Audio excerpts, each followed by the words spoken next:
This is Keith Boggs, Stonebriar Property Inspections, and this is the debrief for 7204 Pebble Creek. Taken about 80 pictures and several videos. First picture you see here is just a picture of the front of the house.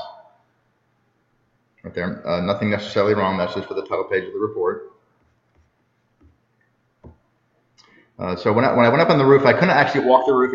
It's just too steep, but I did get up to the roof cover, and I noticed right away there's a bunch of nail holes that they have not covered up these holes with sealant. Probably from what they call toe boards. When they're real steep pitches, they put 2x4s in and they nail them in place. And usually when they remove them, they fill these holes with sealant. They fail to do that. So they need to go and fill up all these holes there. Here's a nail that they forgot to remove. So this is an example. This is all in this front area here. This is all right up here. Right up in that section. There could be more?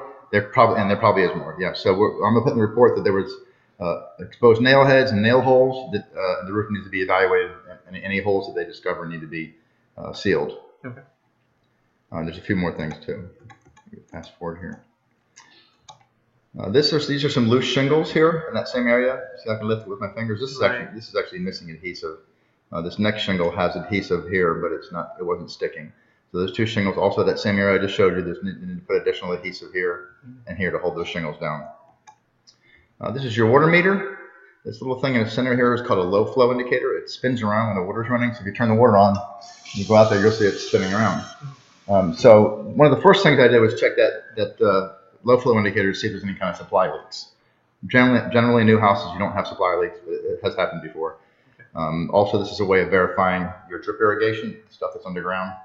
Like at your right-of-way and your front landscape beds. That's just where it's located. So this one's yours. That's the neighbor's. Okay. This is the approximate direction the house is facing. This is really just for me. I've got to put that in the report. Let's spin it around. And then this is the temperature when I got here, 43 degrees in McKinney. Again, that will be in the report, but you won't see it. There's a lifting shingle right here. You can see that shingle lifting up there. Right. So they need to verify that the rest of these shingles are not loose, and then they put some additional adhesive there on that shingle. There's two places I saw. It looks like they left some debris up there, some construction debris there and there. Basically, here it is, there and there. So that stuff needs to be removed. You don't want high wind blowing that down and hitting somebody in the head. Right. So they should have already done that. This is something the builder won't do, but I always recommend it because the type of soils we had in Texas. These downspouts should be extended out 6 to 8 feet, preferably underground, subsurface, which is for cosmetically it looks better. So in the report I can actually illustrate, and I'll actually draw where these should go. Actually, this should go that way. So lots of these downspouts here, this need to be extended. I noticed there was. This is just to remind me what the picture is. I noticed there's only venting on one side of the house. Now that may be okay, but generally you see the type of venting they use. You see it around the whole perimeter. So just want to verify that venting just on one side is okay, and it might be. I don't know if you can see this little cracking inside the mortar joint here. See along there? Right. Okay, so that's showing a little bit of structural movement. Nothing that's structurally significant. There is also a little cracking on the inside here and some of the garage floor. We'll get to that later though. Basically, they're just going to go into this joint here and do what's called repointing. Just basically redo the joint. Okay. These are downspouts to be extended there. This is the water pressure. So the range for the water pressure is 40 to 80. You're at 60, so that's pretty good. This is for me, a manufacturer's label. That's just to check the breaker in the panel box. There is some spider cracking, shrinkage cracks in the garage floor. This one looks a little worse than it does. I'm putting it in the report mainly because it goes into the grade beam. You see the crack in the grade beam right there on both sides, cracking into the grade beam. So that's a little more advanced cracking. Now the garage is a weak area. That bottom apron, there's no grade beam down there. It's just basically 4 inches of cement, as opposed to the perimeter. Most of the houses got a grade beam that goes down to 29 inches or more. So I'm just putting it in there just for it to be monitored. This is your water heater, manufacturer's label. Again, these are just for me. This is, what is this? Oh, this is a, I don't know if you can see it here. This pop-up is popping up and it's not spraying out. It's hitting the gutter. Okay. So it needs to be moved, like probably over to here. So when it lifts up, it sprays and covers the yard with the water right here. It's just kind of popping up, hitting that. You can see the water coming off of these. This one's nothing, or a little teeny bit of water getting past it. That's in zone 8. These are your drip zones. So you zone 9 is a drip zone. Zone 10 is a drip zone, or zone 9 is a drip zone. Zone 10 is also a drip zone, and then 11 they've got 2 wires that are not connected. It doesn't appear that it's programmed. The sprinkler system is programmed for 10 zones. So when I got to 10 and it quit working, 11 and 12, I went and looked inside the box and these 2 wires are missing. So I'm assuming they just never installed the other 2 zones. I guess they didn't feel they needed it. Okay. The yard had plenty of coverage, so I think it's nothing to worry about. Okay. This is a video of me testing the garage. There's 2 tests we do here. We do a pressure reverse test. So I put a 2x4 there. When it goes down, it should hit that and pretty easily turn, reverse back up. And then I check the electronic eye. So I'm going to play this so we have it in the video. It's kind of warm in here.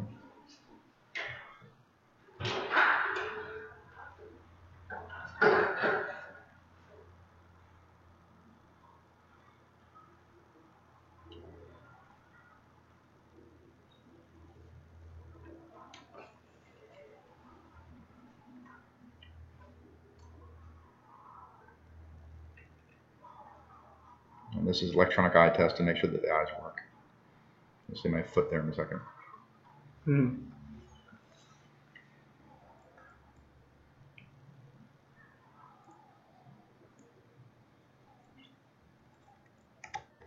Okay, this is inside the panel box.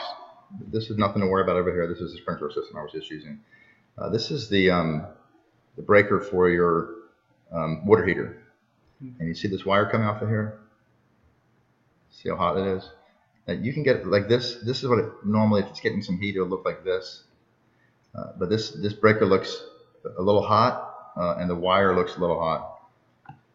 And I took several more thermal pictures throughout the structure. Like this when I first got here. Then about halfway through, when I got to the first floor, I went up there, took another scan.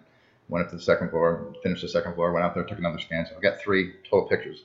And when I first got here, there was no hot water running. Right. So there's really, and if it was to show some heat, it wouldn't be that yellow and that hot, white hot there. So I think something's going on with the water heater. And I took a look with the camera at the water heater itself, and it did look like the conduit was even a little hot. This is just an up close picture of the wires coming off of there.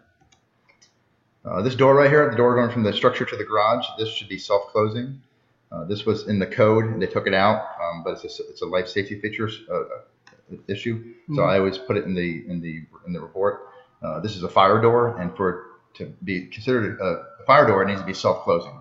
So it doesn't have the self-closing hinges. So they need to either install it or you can do that yourself. Okay. This is a broken window. Which one is this? I'll show you. This one right here, up front. That one's broken. So they need to replace the whole window. This is a window that won't close. You can't get the latch into place. And it just pulls right out of place. And that's this window right here. So then you need to figure out what's going on there, adjust that. This is your dryer vent. It should have a sticker here, a little red sticker that says the diameter of the vent and the length to termination. So it would say 4 inches, 15 feet, or 18 feet, whatever, 25 feet, whatever. That sticker's missing. This is missing a light bulb at the cooktop here. So I need to install a light bulb there. This is your cooktop. It did work fine. This is a microwave showing the test of the microwave, and the microwave did work fine. This is the oven set to 350 and heated to just about 350. So the oven operated fine. This is your dishwasher. Now this is also maybe another indicator that something's going on with the water heater because this never got very hot. Okay. So it should reach a minimum of 120. 120 degrees is when it starts killing germs, like Legionnaires' disease, which can be found in dishwashers. That's when it starts killing germs. Don't want it any higher than 150 because that starts cracking plates and melting plastic. So somebody needs to look into both the water heater and the dishwasher to see what's going on there. This is just for me to remind you to tell you that I did fill up both sinks with water and I drained them and ran the disposal at the same time. There were no leaks. This is for the refrigerator outlet right here. That should be GFCI protected, and it's not. It's not? Mm-mm. No, but this one right here. So now McKinney may not be following that code. We'll see. We'll see what the builder says. Okay, so the first floor here the heat never worked very well. Second floor, you'll see some numbers, some readings here later. Smoking hot up there. It was blowing 135 degrees or something. I never got any hotter down here than I think about 80 something. So something's going on with the baffling. They're using a baffle. You only have one unit, so they're baffling the air between the two levels. So they need to probably adjust the baffling. I'm guessing that's what the problem is, because it never really got hot down here. Up there, it was smoking hot. There's just another reading here. Oh, this is just to show that I had it set on 90 degrees. It was in a heat mode, which you can't really see. Right here, heat. So that to show that I did have it working. This is another thermal picture, and you can see it's look at it even hotter. So generally, once things get going, you may see sometimes you'll see these wires get like this, like a white color, right. Go from being invisible to kind of a white, and that's fine. Even showing a little heat here is fine. That's the oven. And these are water lines, so those will show a thermal signature. But this is starting to see some heat. That would normally you wouldn't be able to see that. And to me, it looks like it's getting hotter. And again, generally, the kind of box, once you load everything up, the temperatures actually start dropping down. The electricity gets spread out throughout the house, and things kind of fall into place. So this is second floor. I'm just blowing almost 140 degrees up there. So that's about, what, 50 degree difference, 40 degree difference. This is a loose outlet of the second floor bathroom. That outlet, you can jiggle it on the wall. So you need to tighten this outlet up right here. Okay. This is a moisture stain at the master bathroom. Did they tell you of anything happening up there? No. I did scan it with a thermal camera, and I didn't see any mold or any moisture, any water. The camera didn't see anything. But this is a moisture stain from something that happened. So we want to, of course, we need to fix the ceiling. This is damaged. We want to know what happened there. Right. What exactly occurred, and is there possibly a leak somewhere? You couldn't find a leak, did you? I didn't see any leaks. No, but it's not raining right now. Right. I mean, even just a little drip of water over time will make a huge. If you've ever put a cup in your sink and just put the water where it's just barely dripping, you go away and come back in an hour, the glass will be full. This is the master bathroom? Yeah, master bathroom. Yeah, right up here.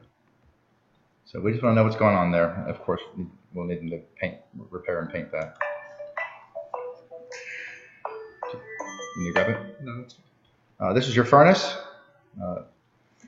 This is a video, I think. Yeah, this is a video of the burner compartment to show that I did look at that. And this is what you want. You want these nice blue flames there. Nice blue flames. That's what you want inside of there. So it's operating fine. The unit, I believe, is just a baffling problem. This is more temperatures. This is actually, I think this is on the first floor, but I did get 108 at one of the registers, but other ones were 85. Still well below the rating or the differential upstairs. This is another thermal picture. And you see a little bit of heat here, but this is just getting hotter, it looks to me. Right. You know, that wire's just sticking out there. That would be hopefully covered in the heater's warranty, right? Yeah. This next picture, this is in the second floor bathroom. This looks like moisture right here. Now, sometimes inside these joints, you'll see a little bit of that darker color. That's cold air in between the framing members. But this is spreading out beyond that. But if you don't see her hair is real thin, sometimes you'll see that like a line of cold air. So it's possibly cold air, but it could also, because of the color of it, it's so dark, that could be moisture. So this is right up in here. So what they need to do is get there with what's called a moisture meter. It's a little device with little pins on it. And they don't have to won't even do hardly any damage. Go up there in that area there and just probe around to see if there's some kind of moisture in there. And if there is, of course, then they need to figure out where it's coming from. Probably this is also in the bedroom up there. Okay. This is the bedroom. See how far out this goes? Yeah. See how this looks right here? You can see that even maybe in some of this, but this is a dark color. So again, to me, it's possibly moisture. Where could that moisture be coming from? The roof flashing or something. It could be cold air, but just again, it's very simple. Just get up on this area here and probe around with that moisture meter and look for moisture. Okay. That's from, well, that's the direction. Okay. This is a crack. This is right up here behind us.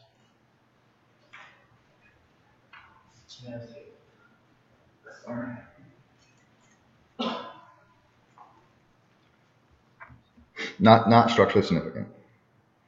Cosmetic. Cosmetic. Yep. And that's it. That's the last picture. Any questions? So once the builder reviews everything,